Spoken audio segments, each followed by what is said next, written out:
Por favor, sente, abra sua palavra no Evangelho de João. Evangelho de João, Mateus, Marcos, Lucas, João. Atualizando aí. Vamos usar alguns versículos hoje. Então a gente vai correr um pouquinho. Mas nós vamos ler, a primeira coisa, o Evangelho de João. Eu quero hoje falar sobre a nossa missão é andar ao lado. Repita comigo. A nossa missão é andar ao lado. Fala isso para a pessoa que está ao seu lado. Diga, a nossa missão é andar ao lado. Diga isso para outra pessoa que está do outro lado. Diga, a nossa missão é andar ao lado. Agora diga para quem está atrás de você. A nossa missão é andar ao lado. Nós vamos trabalhar hoje, vamos caminhar um pouquinho por aqui. E creio que Deus vai te consolidar muito sobre esse tema. Anote, quem gosta de anotar. Nossa missão é andar ao lado. Primeira coisa que eu quero dizer... Quando Jesus ele chega à sua hora de tornar o seu ministério público, quantos estão me ouvindo? Jesus se depara com uma das mais terríveis realidades já vistas em Israel. Os reis enfrentaram crise em Israel, os profetas enfrentaram crises, os juízes, existe um livro na Bíblia chamado Juízes. Juízes é comparado como um relógio. Porque Deus perdoa o povo, levanta um juiz para julgar a terra, para governar, o povo peca, o povo se arrepende, Deus perdoa o povo. E assim é a história dos juízes. Dentre eles nós destacamos, por exemplo, Sansão, Jefté. Foram pessoas que tiveram destaques na sua função, nos seus ministérios, lá no livro de Juízes. Então, apesar dos reis, dos juízes, dos profetas terem encontrado Israel em situações caóticas, difíceis, uma crise espiritual terrível, mas nenhum líder espiritual de toda a Bíblia encontrou Israel tão destruída, tão falida como Jesus. Jesus encontrou um povo inchado, cheio de fermento. O que é isso, apóstolo? Um povo cheio de teoria, cheio de conhecimento, um povo cheio de regras, um povo cheio de lei, levando tudo ao pé da letra, mas era um povo, porém, longe, distante do próximo, longe, distante de Deus. Então era um povo que tinha apenas o conhecimento, era um povo que tinha apenas o discurso, mas não era um povo que tinha a prática. É tanto que quando Jesus veio, Jesus ele resumiu todo o Antigo Testamento, todos os 10 mandamentos, ele resumiu em 2 mandamentos, quem lembra? Amarás a Deus sobre todas as coisas e o próximo como a ti mesmo. Por que Jesus falou isso? Porque ele encontrou Israel assim, com as leis nos lábios, mas não tinha graça no coração. Encontrou a lei nos lábios, na ponta da língua, encontrava até a prática religiosa, mas como também disse Jesus, João Batista, eram como um sepulcro caiado. O que é um sepulcro caiado? Quando você vai ao cemitério, dependendo da família, com a condição financeira melhor, ou muito apego ao familiar que partiu, eles construíram, hoje nem tanto, porque os cemitérios estão mais modernos. Você vai no cemitério aqui, na divisa ali, Natal Parnamirim, o cemitério da Paz, a Morada da Paz, você encontra assim um gramado muito bonito, e as placazinhas apenas indicando ali o falecido. Dizem a ciência, os psicólogos, que é uma forma do homem negar a morte e criar um ambiente interessante. Eu creio nisso. Mas se você pegar os cemitérios antigos, que ainda existem muitos, inclusive Parnamirim no centro nós temos o nosso, se você entrar lá, vocês vão esbarrar com aquelas edificações, aquelas casinhas, e tem alguns que conservam aquilo, pintam todo ano, trocam os azulejos, eles botam um portão de alumínio, eles fazem aquilo ali tudo. Quando você olha para alguns, claro, é aquilo tudo muito bonito, tudo muito bem feito, tudo muito até interessante, dependendo do cemitério, mas dentro daquela beleza está a morte, não tem vida. Quando Jesus falou sobre sepulcro caiado, ele falou sobre isso. Uma aparência muito bonita, parece que está vivo, é interessante aquilo que eu vejo, porém dentro nós encontramos a morte, sepulcro caiado.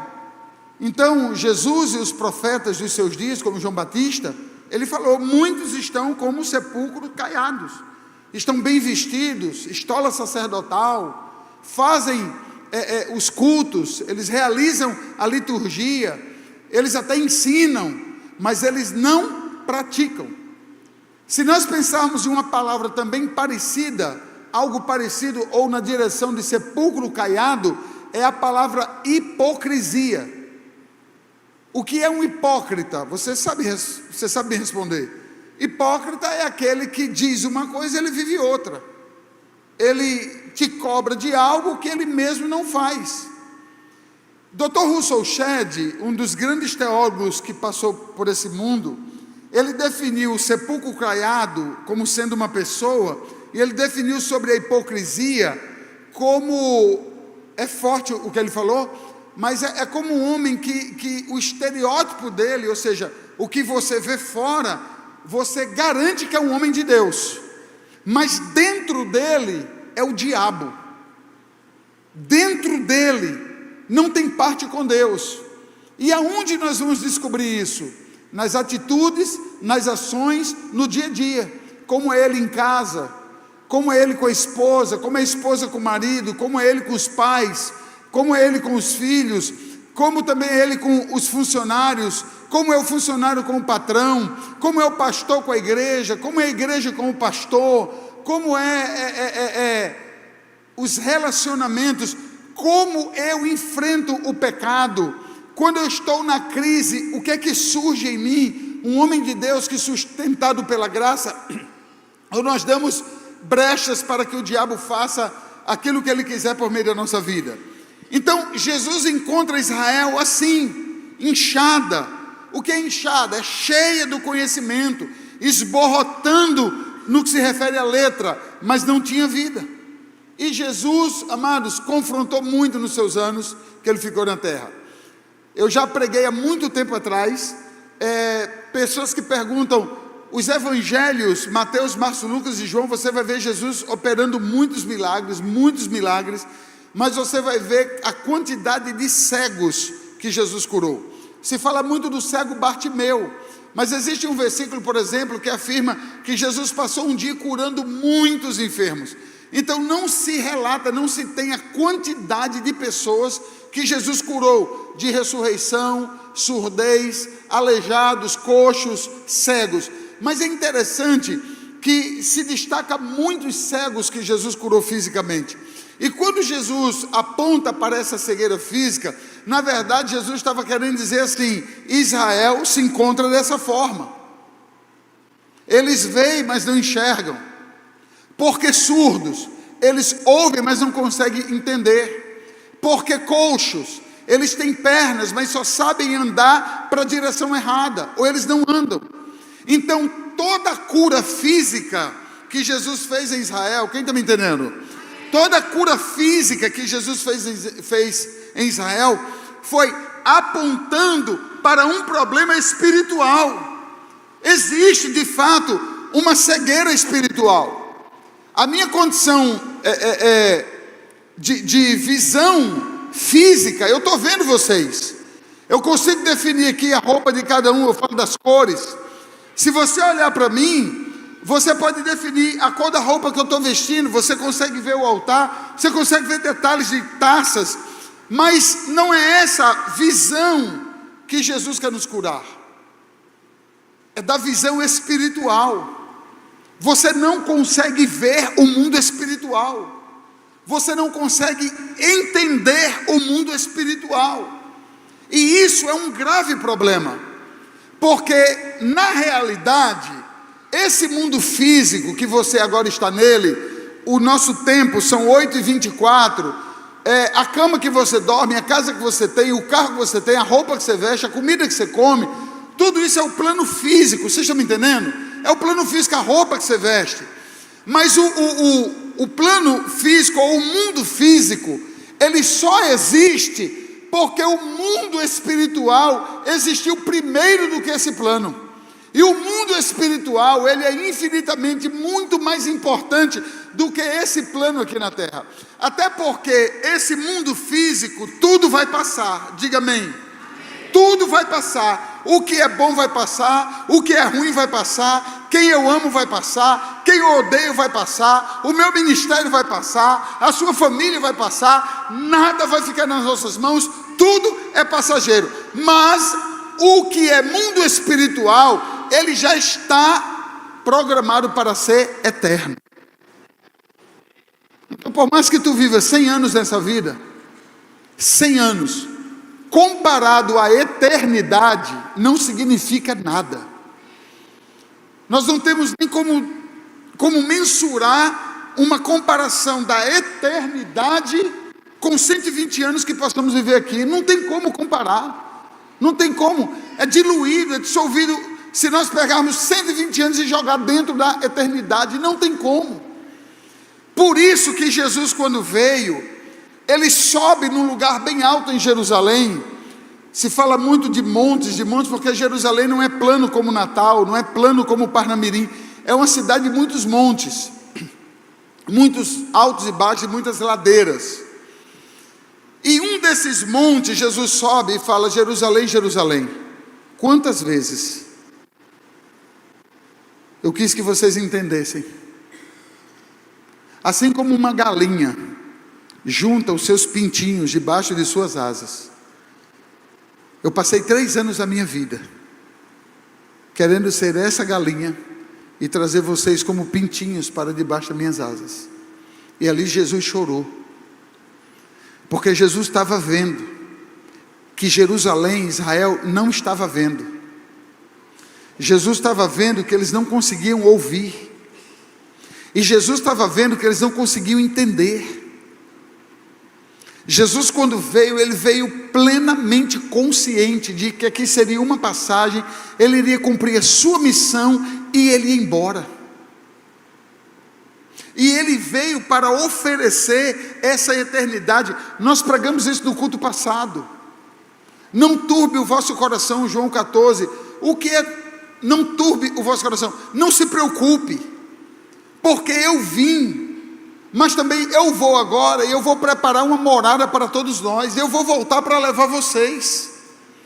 A realidade, olha para mim por favor, online, presencial, a realidade do mundo espiritual para Jesus era impressionante. Se você estivesse com Jesus agora, quando ele começasse a falar do céu, por isso que quem encosta em Jesus quer ir para o céu, porque era um convencimento absurdo, era algo muito real do que ele tinha do céu. Quando ele é preso, as autoridades disseram a ele: esse povo que te condena e te julga, ou então você está nas minhas mãos, o que é que eu faço com você?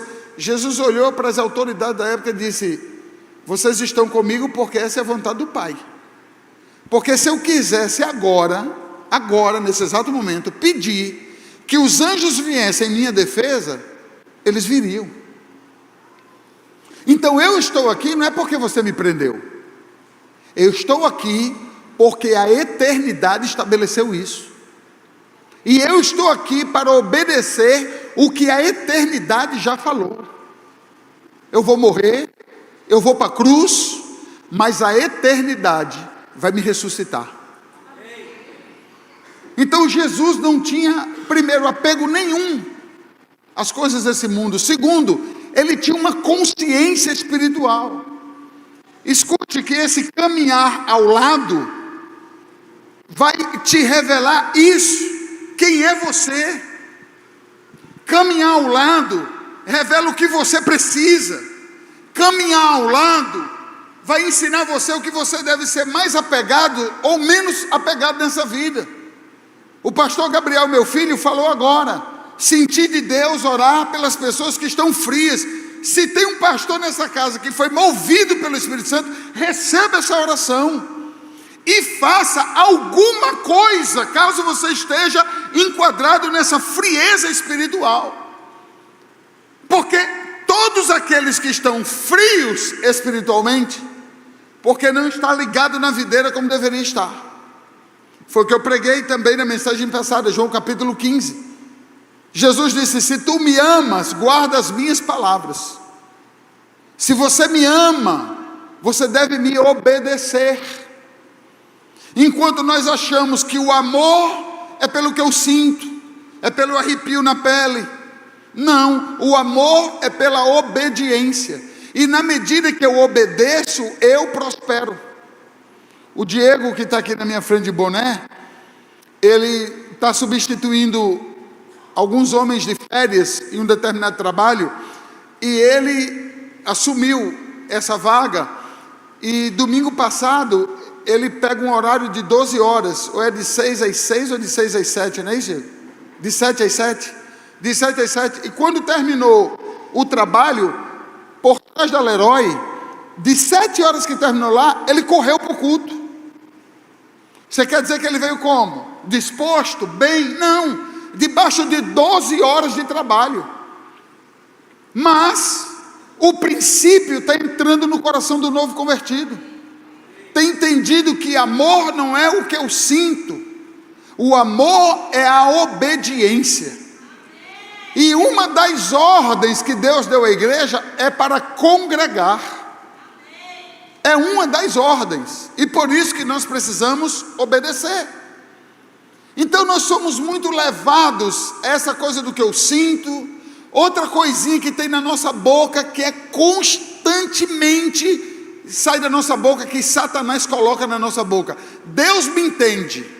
Deus sabe a minha fraqueza.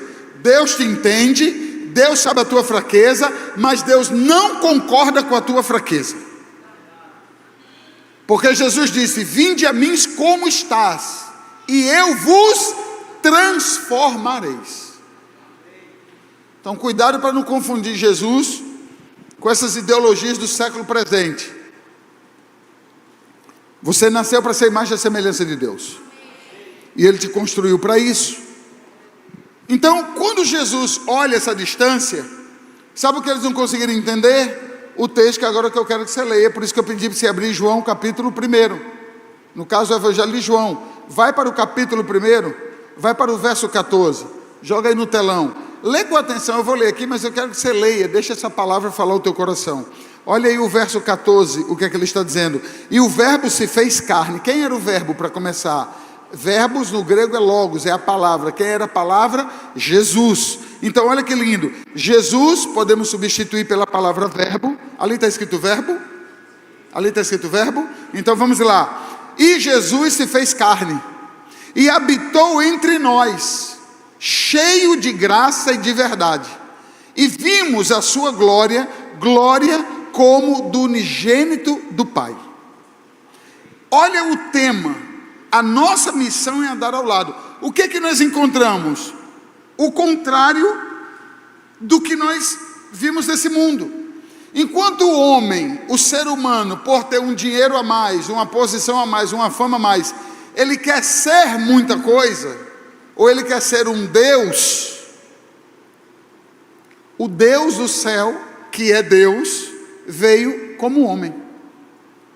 Olha que contraste. O contrário disso, tudo só precisa ver o próprio Deus se fazendo homem e habitando entre nós. Então eu posso te afirmar, baseado nessa passagem, que Jesus veio ao mundo não só para salvar o homem, mas também veio com uma missão de andar ao lado do homem até levá-lo ao céu. Você sabe por que eu estou falando isso? Você vai entender por quê. Deus é poderoso, sim ou não? Você vai dizer forte: Deus é poderoso, sim ou não? Sim. Ele pode fazer tudo, sim ou não? Sim. O que Ele quiser, sim, Ele pode. Então Deus poderia optar por ser o Deus do botão. Diga, como assim? Ele teria no céu uma mesa de botão. Ele botava: botão da salvação, Jackson está salvo. Botão da salvação, pastor Bleno está salvo. Botão da salvação, fulano está salvo. Fulano está salvo. Botão do aconselhamento, resolvi a vida dele. botão, não sei o quê. Se você olhar as guerras agora, estou falando guerra de bombardeio, e você comparar com a guerra, Primeira e Segunda Guerra Mundial, você vai ver que houve uma evolução absurda. Inclusive agora, as pessoas miram aonde quer meter a bomba, lança a bomba, não sabe nem quantos morreram ali, sim ou não? Tudo tecnológico. Então Deus poderia ser esse tecnológico, nos salvar, nos libertar, nos curar, mas Ele poderia fazer tudo sem contato, está longe. Já viu o pai que coloca uma criança no mundo de forma irresponsável e não assume a paternidade? Aí a mãe bota na justiça, aí o juiz chama para audiência, e o pai vai porque senão é preso. Aí quando ele chega na audiência, o pai estabelece o que tem que ser dado. O que é que o pai vai fazer? Ele vai dar. Ele dá um valor financeiro que foi estabelecido pela justiça, mas ele mesmo não quer ter contato nenhum com o filho. Ele considera que aquilo foi um erro na vida dele, e ele vai reparar financeiramente o problema, mas ele não vai se relacionar com o filho. Então olha para mim, o filho cresce porque o pai ajudou com dinheiro, o filho compra roupa porque ajudou com dinheiro, o filho tem tudo, mas o que é que o filho não vai ter desse pai? Afetividade. Não vai ter comunhão, não vai ter acesso ao coração do pai, que são as coisas mais importantes do ponto de vista do ser humano que ele precisa. Ele não vai ter. Tudo bem, vai crescer, vai viver, vai estudar, vai se formar, mas a orfandade vai estar nele constantemente. Presta atenção o que é João 1,14. Ele optou em não ser o Deus do botão, ele optou em caminhar ao nosso lado, ele optou em querer saber quem é você, ele optou, ele decidiu por isso, não só em saber quem é você, mas também se tornar conhecido a você. Olha que milagre, que maravilha, olha que Deus é esse. E se nós pegarmos todo o Antigo Testamento, você vai ver Deus sempre interessado em se apresentar à humanidade. É só você estudar Êxodo, quando Deus tira o povo do Egito e leva para a terra prometida. Antes ele para no Sinai e diz: Moisés, assim como eu te libertei, assim como eu fiz com você, eu quero que o povo me conheça. Mas aquele povo não quis conhecer a Deus. E quando Deus tornou eles nômades, ou seja, de lugares em lugares até a terra prometida, eles habitavam em tendas, eles não tinham residência fixa como nós temos. E o que é que Deus fez? Moisés, faz uma tenda, mas coloca no meio do povo, porque eu quero habitar entre eles. Deixa eu te falar uma coisa, Jesus poderia te salvar só apenas apertando um botão para você não ir para o inferno. Ele decidiu vir a esse mundo para ter intimidade com você, para te conhecer, para se tornar conhecido.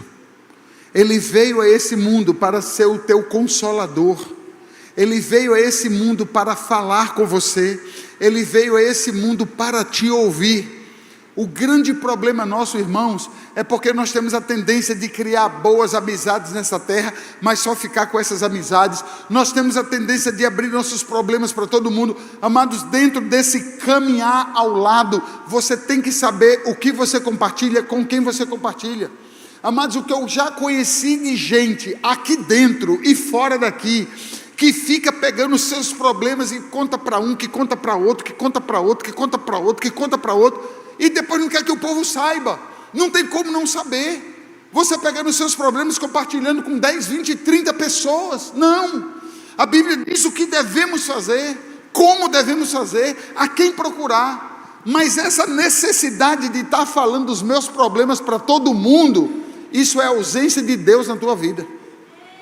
É não conhecer a Jesus, não saber o que é caminhar ao lado, não tem experiências. Quando a gente fala assim, Deus fala como? Isso prova que falta experiência. Deixa eu te falar, Deus fala, Deus se apresenta, Deus é poderoso, minha filha. Ele não cabe no universo, mas a Bíblia diz que Ele cabe em um coração quebrantado. Ele cabe em um coração contrito. Dê um aplauso a Jesus.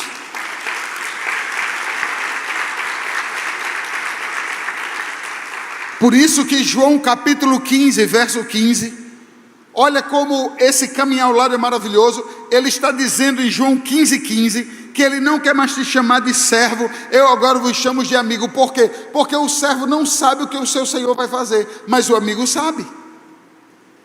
Por isso que nós não podemos crescer uma igreja isolados uns dos outros. E se essa igreja for grande como essa, nós temos que entender que nada melhor do que construirmos juntos aquilo que Deus tem para fazer. Eu sou bom em muita coisa, mas eu não sou bom em tudo.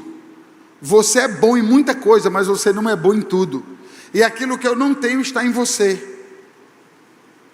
E aquilo que não está em você está em mim. Então, olha que interessante.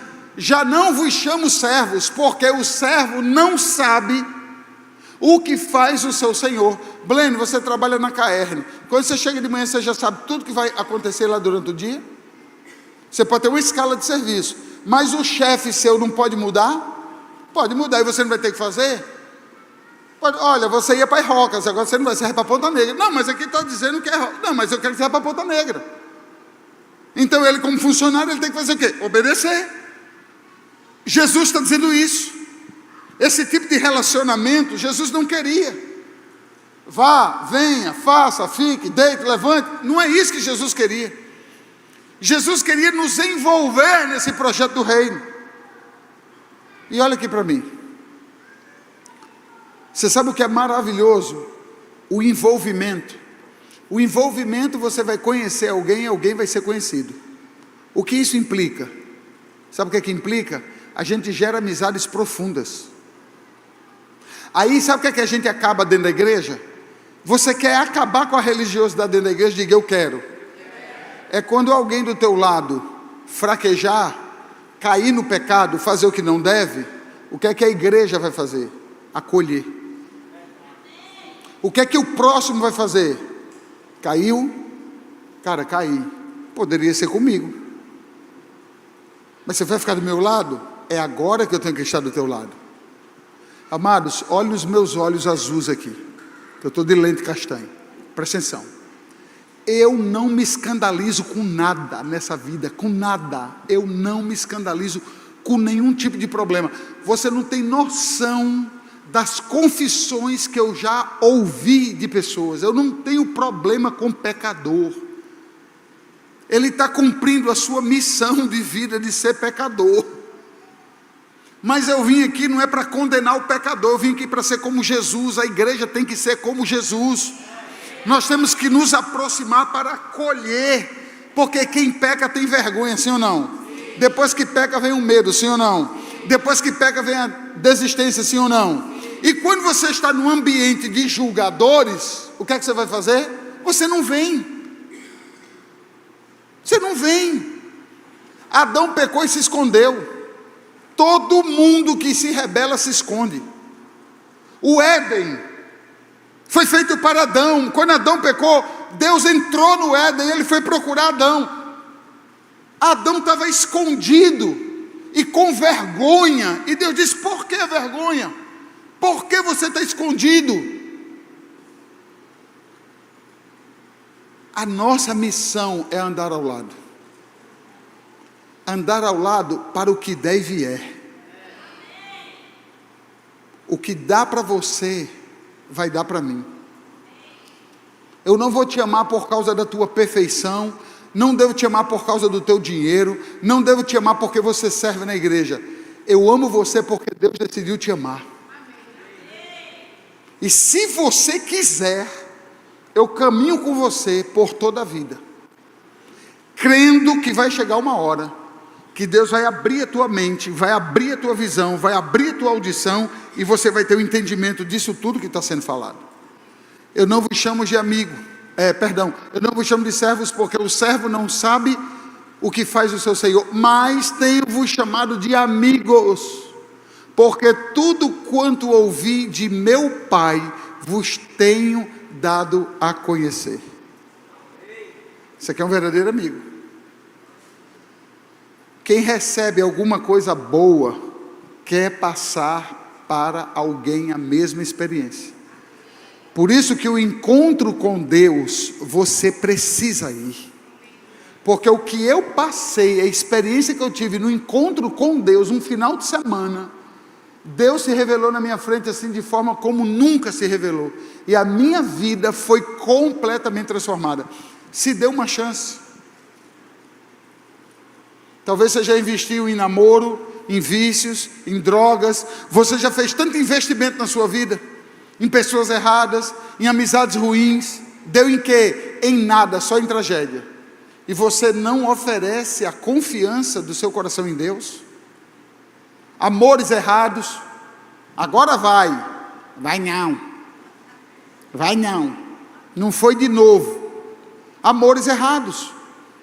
Pega o teu coração, que já rodou tanto nessa vida, entrega a Deus, deixa Ele se apresentar a você, e você vai ter amigos para todo sempre. Pedro faz uma declaração tremenda: tu és o Filho de Deus, o Deus vivo. Discipulado, primeiro, Efésios 4:10, tem como objetivo de tornar membros maduros, levando a compreensão de que não se trata só de frequentar, mas de se tornar pertencente ativo da família da fé. Efésios capítulo 4:10, aquele que, isso é o discipulado. A melhor palavra para definir caminhar ao lado é o discipulado. Por isso que a nossa linguagem aqui são duas: ou eu te chamo de meu discípulo, ou eu te chamo de meu filho. Só que eu acredito que a minha linguagem sai mais da minha boca meu filho do que meu discípulo, sim ou não? Sim ou não? Eu chamo você como? Mulheres, como é que eu lhe chamo? Homens, como é que eu lhe chamo? O tempo todo, eu tenho pessoas mais velhas do que eu chamo de filho. Porque filho é uma linguagem afetiva, próxima, de carinho. Já tivemos cultos aqui de tanto quebrantamento, que teve pessoas que diziam assim: o senhor pode me adotar como filho? Como filho eu posso. Meu pai e minha mãe morreu, o senhor pode ser meu pai? Ser seu pai eu não posso, é insubstituível, mas eu posso ter uma presença bem forte na sua vida de lhe orientar. Porque também tem filhinhos que só quer o lado bom do pai, né? Tem filhinho que é casca grossinha, só quer a parte boa do pai, o sorvete, o presente, a lapadinha, que também às vezes precisa, não é lampadinha, a lapadinha que também precisa, aí a pessoa não quer, fica magoadinho comigo. Não, é pai para tudo. Posso ouvir amém? Amém? As minhas filhas ontem, tivemos uma noite longa, né? Porque Sara e Radassa pegaram, sei lá, rotavírus, virose, não sei o que é. Só sei o seguinte, foi a noite inteira, essa noite inteira, a Radassa muito mais, muito vômito, muita diarreia, Sara bem malzona, não foi nem para a escola, não estão aqui, estão todos em casa. E hoje eu tinha um compromisso de 2 horas da tarde, eu cancelei, vim para a igreja aqui de 6:30, porque eu quis ficar a tarde todinha com minhas filhas, dando assistência, até se precisasse ir para pronto-socorro, eu iria, mas graças a Deus não foi necessário. Mas é a presença do pai. Minhas filhinhas estavam dodói, sair daqui eu vou ter que ir para casa, eu quero ficar com elas, estou aqui trabalhando, missão que Deus me deu, mas eu preciso ficar com elas. Mas olha, tem dia que papai também tem que botar na linha, tem que ajustar o negócio. E dos 3 filhos, quem tem um temperamento forte lá em casa, mais é Radassa. E Radassa tem 9, já está uma coroa, foi bem antes disso, tinha uns 6 anos. Eu dei uma bronquinha nela, ela se trancou no quarto, eu fui chamar, ela não falou comigo. E se cobriu toda lá no edredom, e eu fui nela. Quer dizer, filha, que todas as vezes que eu lhe chamar a atenção, você se esconde de mim? Então, para que eu sirvo como um pai? Ela tirou e chorou e pediu perdão. Nunca mais fez isso. Ontem acordou com a garganta ruim, eu fiz: filha, vai ter escola, você vai? Aí já é o excesso, né, Isabel, tu sabe. Radassa, eu preciso ouvir você, escola, tem que tomar banho.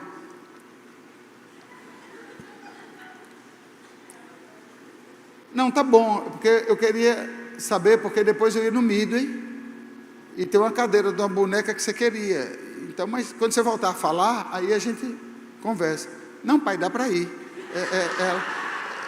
eu só quero escolher a cor e o tamanho. Eu disse: não, mas eu vou só. Disse: nossa, há milagres aqui, os mudos falam aqui nessa casa, entendeu? Então assim, o pai, ele tem essa função de apertar um pouquinho, mas de amar muito mais. Aquele que desceu é também o mesmo que subiu, acima de todos os céus, para encher todas as coisas. Dê glória a Deus. Vai para o 11, rapidinho, por favor. E ele mesmo concedeu uns para apóstolos, outros para profetas, outros para evangelistas, outros para pastores e para mestres. Adianta. 12. Com vista ao aperfeiçoamento, com vista o quê? O aperfeiçoamento, ou seja, o amadurecimento dos santos. Quem é santo aqui? Dê glória a Deus. Em Cristo você é, pode dar glória a Deus. Dê glória a Deus. Dos santos para o desempenho do seu serviço para a edificação do corpo de Cristo. Então olha aqui para mim. O que é caminhar ao lado? Caminhar ao lado, vem cá, Blênio. Caminhar ao lado é pegar um homem desse que veio do mundo. Quantos anos tu ficou no mundo, Blênio? 23 anos no mundo. 33? 33 anos. Um homem de bem que aprontava tudo que era correto, né, Blênio? Isso aqui era um perdido, meu irmão. Aí o que é caminhar ao lado para não ter que descer? Aí Blênio veio, está quantos anos aqui na igreja? 17. O tempo que tem igreja. Blênio se converteu, quando se converteu. Amado, você não sabe quem é Blênio. Aí tem que ser um lugar bem reservado, sem ninguém filmar nada, para você saber quem é Blênio. Vamos lá. Aí Blênio então era um homem, e eu estou dizendo a verdade, completamente perdido. Mas os 17 anos, foi restaurando Blênio, restaurou vida, casamento, filho, finanças, saúde, tudo. Blênio é um pastor da casa. Espera aí, Blênio. Quando o Blênio chegou na igreja, o que é que Blênio fazia aqui? Nada. Blênio não sabia. Blênio dedicou o tempo para restaurar a vida dele. Meu irmão, droga, bebida e outras cocitas mais, ele fez. Amigos, que se diziam amigos, a vida é transformada. Hoje casado, pai de 2 filhos. A Ana que está ali é pastora, mas para ganhar Blênio, sabe como foi? Uma macumba bem feita que ela fez na boca do sapo. Essa história eu conto. A reação de Ana toda a vida é essa. Eu estou brincando, essa história, porque a gente uma vez estava contando que tinha uma pessoa que fazia, não é, Blênio? Tinha uma pessoa que fazia.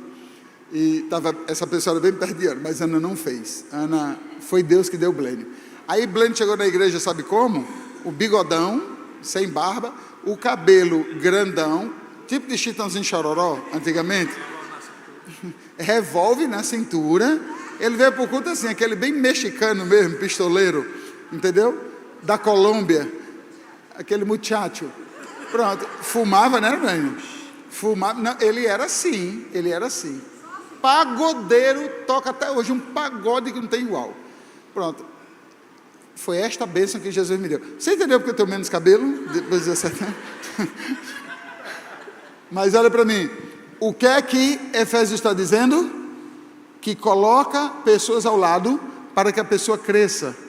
E cresça ao ponto de ter o pertencimento. Então, Blênio não tem igreja para frequentar hoje. Blênio tem a igreja como parte da família espiritual e ele contribui nessa casa com os seus serviços como pastor. Dê um aplauso ao Senhor. Obrigado, Blênio. Quem entendeu o que eu estou pregando? Não tenho muito tempo, mas está todo mundo entendendo, amém? Então, a compreensão que não se trata de frequentar, mas de se tornar pertencente e ativo na fé. Eu quero profetizar que todos vocês vão receber uma unção para se tornarem ativos na fé. Amém. Até os 3 que chegaram hoje. Ativos na fé, vão caminhar comigo. Amém. Vamos ganhar muitos outros para Jesus. Posso ouvir amém? Amém.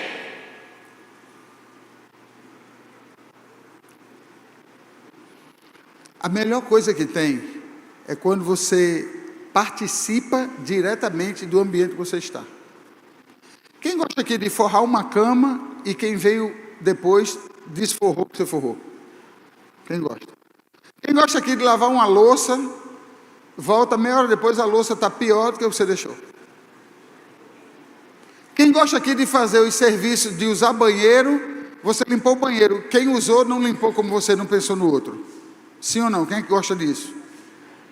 Quem lembra das mães que diziam assim, eu vou embora de casa, eu vou sumir, vocês vão sentir minha falta, e vocês vão ver aquela esculhambação toda, e a panela de pressão, o dia todinho. Você sabe o que é aquilo? Uma família que só estão juntos, mas não tem pertencimento. E uma mãe que não soube implantar no coração dos filhos pertencimento. O pertencimento, ele nasceu em mim porque eu fui criado para dar valor ao ambiente que eu estou. Então aqui, olha para mim, por favor. Aqui não é uma questão religiosa, foi uma questão familiar. A minha avó, do tamanho desse púlpitozinho aqui, mãe da minha mãe, analfabeta de pai e mãe, não escrevia um O numa quenga. Mas a bichinha trabalhava. E ela conseguiu emprego no Rio de Janeiro a vida toda, só Copacabana e Leblon, só na casa dos ricaços. Ela era empregada doméstica. A minha infância, parte dela, eu lembro que eu ficava no setor ali de lavagem de roupas, ali da varanda dos apartamentos, brincando com um carrinho, porque os ricos não permitiam que a criança andasse na casa toda. Então minha avó me levava e dizia: você vai ficar da cozinha para a área de serviço, você não pode sair. E me dava um carrinho de ferro, eu lembro, tinha um carrinho que hoje chama de Hot Wheels, e eu ficava brincando, área de serviço, cozinha. A lembrança que eu tenho dos apartamentos é que eu, curioso, botava a cabeça assim na porta, aí eu via um homem de terno, gravata, sapato, de perna cruzada, assistindo televisão ou lendo jornal. É a cena que eu tenho. E eu olhava assim, a casa toda era aqueles pisos ainda de taco. Lembra de taco? Quem lembra de taco? Aqueles pisos de taco, eu olhava assim e minha avó já me pegava: cabeção, volta para cá, você não pode botar. Eles não aceitavam filhos de empregados estar circulando na casa. Então, na casa eu ficava cozinha e ficava na área de serviço. Quando eu almoçava, tudo era sentado no chãozinho da cozinha, almoçando, lanchando, era tudo ali. Dali eu ia embora para o elevador dos empregados. Mas por que minha avó não perdia emprego, irmãos? Porque ela era de uma exigência de limpeza absurda. Depois minha avó ficou mais velha, não quis mais trabalhar e veio morar com a gente. Meu irmão, eu só jogava bola, presta atenção, eu só jogava bola depois que a minha avó olhasse a cama forrada. E sabe como é que minha mãe ia ver, a minha avó, como ela ia ver a cama forrada? Ela vinha com a moeda, diga moeda. Diga moeda. Ela vinha com a moeda na mão, parava na cama e jogava a moeda assim para o alto. Tinha que estar tão esticado, tão bem forrado, que tinha que pular a moeda 2 vezes na cama. A minha avó fazia isso. Se pulasse uma vez, eu tinha que forrar de novo. Se eu não quisesse, eu não ia jogar bola. Mas ela jogava, dava 2 pulos, dizia: pode jogar bola. E eu ia. Tu imagina a cama de alguns hoje. Tu jogar uma moeda hoje, cair numa cama, é a dracma perdida. Tem que vir Jesus. E certa vez um rapaz perdeu a dracma perdida e ali passou procurando, porque é brincadeira. Então olha aqui para mim, sabe o que eu aprendi? Zelo. Quando eu estou na minha casa, você acha que eu sou quem? Um apóstolo do fogo, do reteté? Bom dia, eis que a glória do Senhor... João, pega ali o lixo, bota ali fora, por favor. Você acha que quando o Raquel manda eu pregar, é o que? Abre o Salmo 123 enquanto ela estende a roupa? Eu vou pregar, eu prego na corda para ela botar. Então em casa tem participação, querido. Em casa tem participação.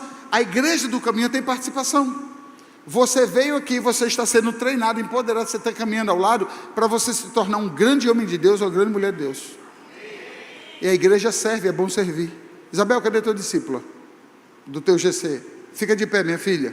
Choramos com você e vamos nos alegrar com você. Fica de pé, que eu tenho uma memória de gratidão. Essa moça tem 2 irmãos, tem mais ou menos um mês. Quase isso, os irmãos iam para o interior para ver o pai, o carro capotou. Teve um que fraturou o quê? O braço, e o outro foi mais grave, a coluna. E a possibilidade de ficar paralítico. E essa moça falava comigo o tempo todo, e mostrando para Raquel, a gente orando, profetizando. Deus pode fazer milagre? Pode. Pode para a cadeira de roda? Pode, mas a gente prefere que seja curado. Diga amém. E eu profetizando, vai sair o laudo, não vai ser, não vai ser, não vai ser. Passou pela cirurgia, graças a Deus, não vai precisar de cadeira de roda. Ela já mandou a foto para mim, foi vídeo, né, que você mandou? Foi vídeo, ele andando bem devagarzinho depois da cirurgia, segurando aqui o soro, caminhando e andando. Mas o que aconteceu? Isabel correu a ela, deu assistência, direto, que é líder de GC, tem um coração de pastora, passou a informação para mim, trouxe para a igreja, oramos e Deus fez na vida dela. Sabe o que ela é? Uma discípula que está em processo de crescimento. Aí Deus vai fazer o quê? Encher o coração dela. ela vai querer ser cheia do Espírito Santo, vai para o encontro, vai trabalhar, futuramente vai ser líder de GC, vai fazer com alguém o que Isabel está fazendo com ela. Dê um aplauso ao Senhor. Agora olha aqui, fica de pé, Isabel. Fica de pé, Isabel, por favor. Agora olha aqui, quem está online, preste atenção, olha aqui para mim. Aí se você pega ela que teve alegria, porque o irmão não vai ficar paralítico, porque recebeu assistência da igreja, mas também gerou uma alegria sobrenatural no coração dela. Sabe o que é que eu posso te provar com isso? São alegrias diferentes. Ela porque recebeu o milagre, e ela porque foi agente de cura na vida da pessoa.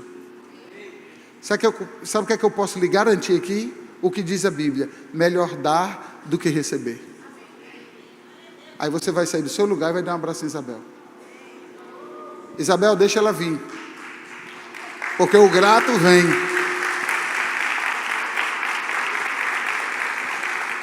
Pode aplaudir, gente, milagre.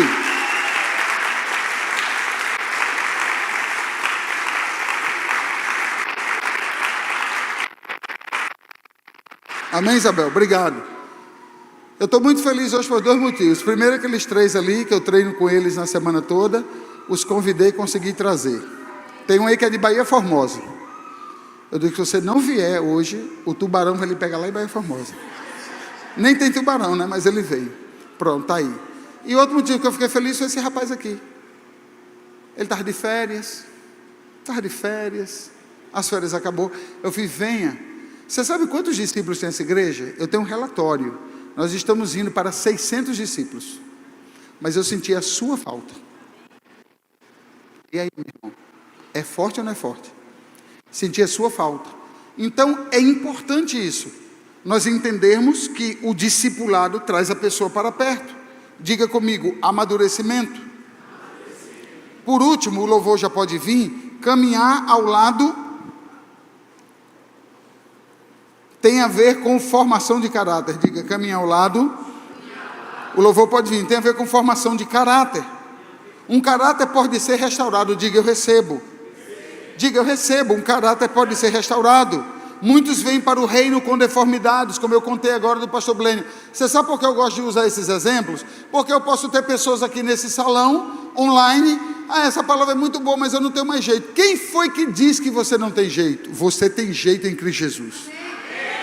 O caráter pode ser transformado. Efésios capítulo 4 também fala: aquele que roubava mais não vai mais roubar, agora vai trabalhar. Aquele que mentia não vai mentir mais, vai dizer agora a verdade. Aquele que fofocava não vai fofocar mais, ele vai gerar comunhão. Diga amém. Amém. Então tudo depende da decisão que eu tomar para que eu seja restaurado. Então quando eu caminho ao lado de alguém, eu devo ser sal e luz. Primeiro cuidado que nós devemos ter para ajudar os outros. 1 Timóteo 4,16. Coloca lá rapidinho. Diga comigo, estou falando sobre caminhar ao lado transforma caráter. Diga, mas cuidar de alguém. Tá ruim a palavra, tá, irmãos? Você parece que está com fome, assim, aquela fome fraca de soro. Vamos lá, você está com fome? Quem está com fome aqui, dê glória a Deus. Você vai comer depois daqui, mas coloque Deus em primeiro lugar, viu? Ainda bem que eu não sou Deus, irmãos. Que eu pregando de jeito, não gostou, não raio para quem não gostou. Entendeu? Brincadeira. 1 Timóteo 4,16. Diga comigo, caminhar ao lado tem a ver com formação de caráter. Devemos ter um grande cuidado quando decidimos cuidar de alguém. Vamos lá. Expondo estas 16, irmãos. 16, 4,16.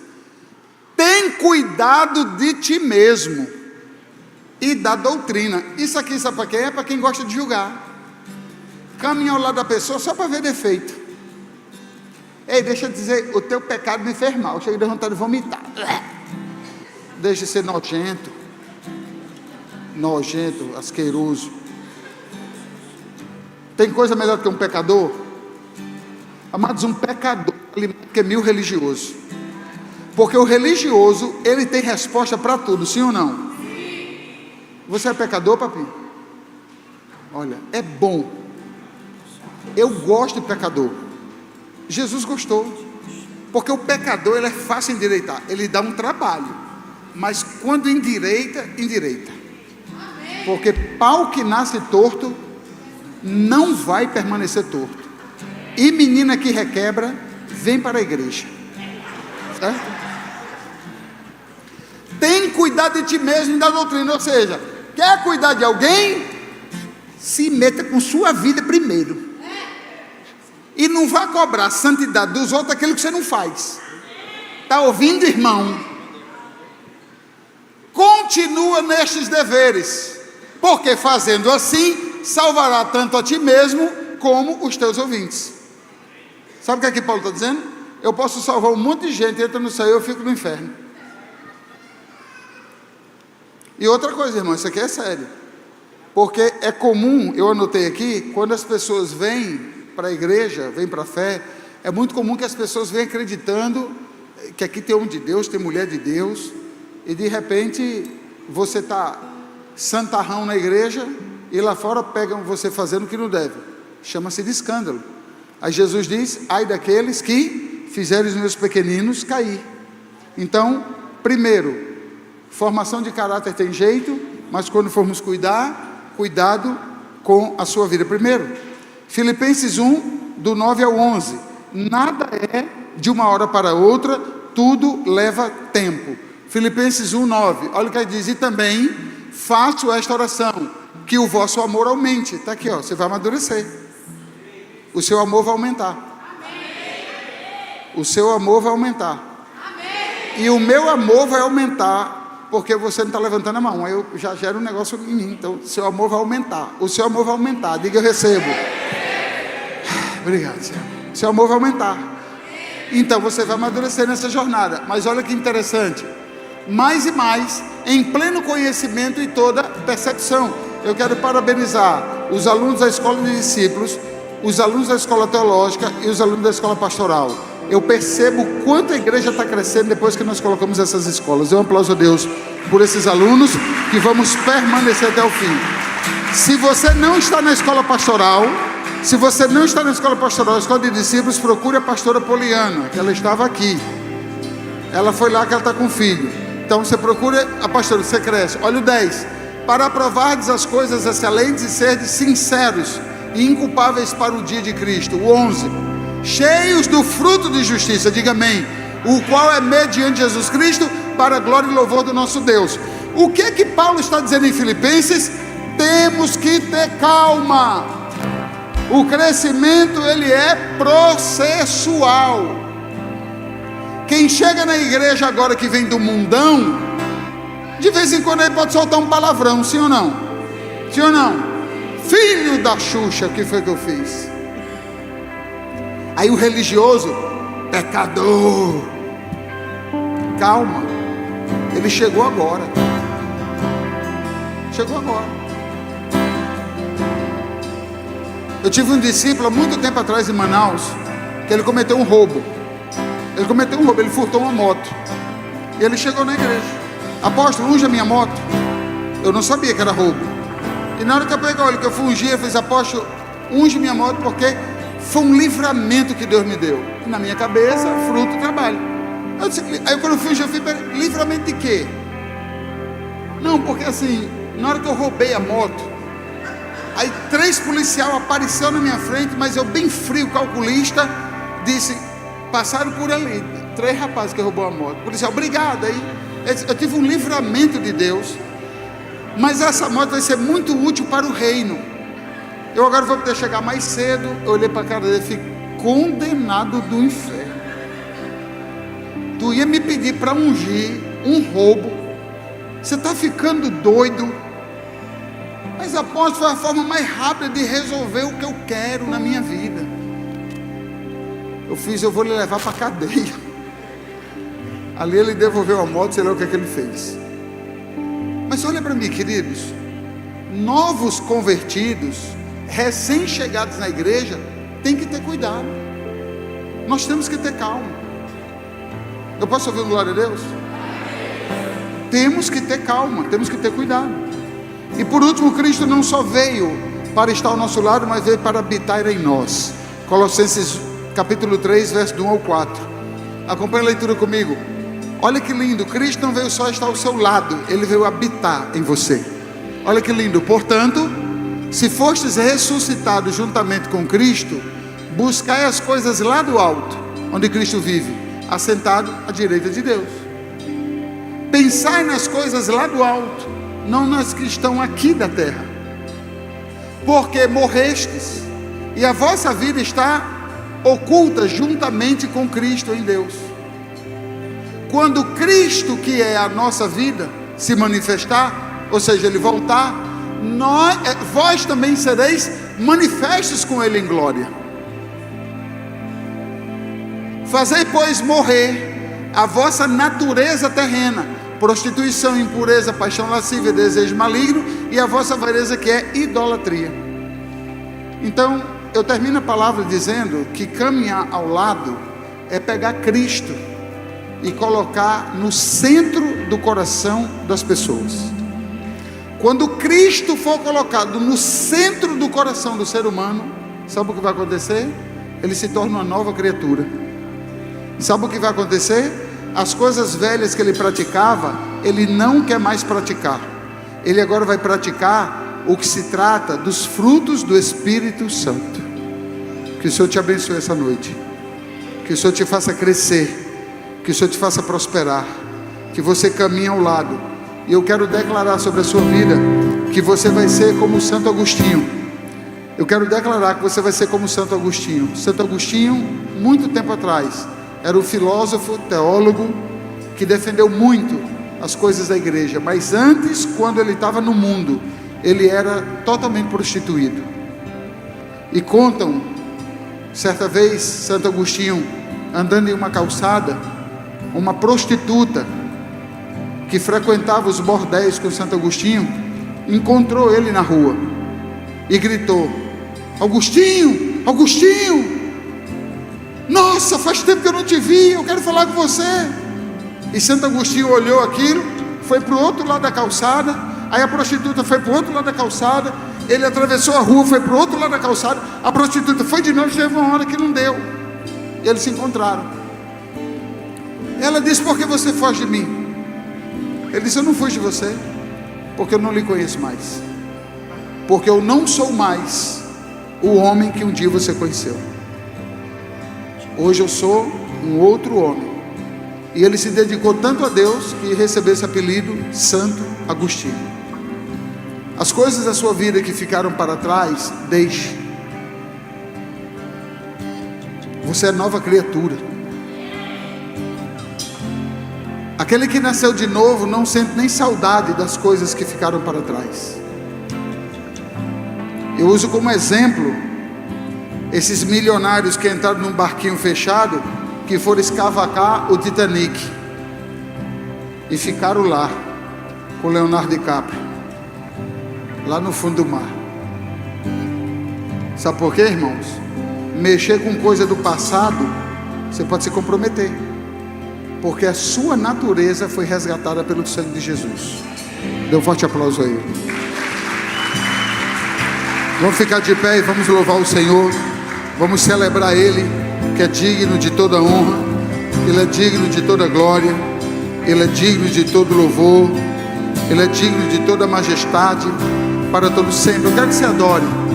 Não saia do templo, não saia para nada. Eu quero que você adore ao Senhor, para a glória do nosso Deus. Se aproximou quando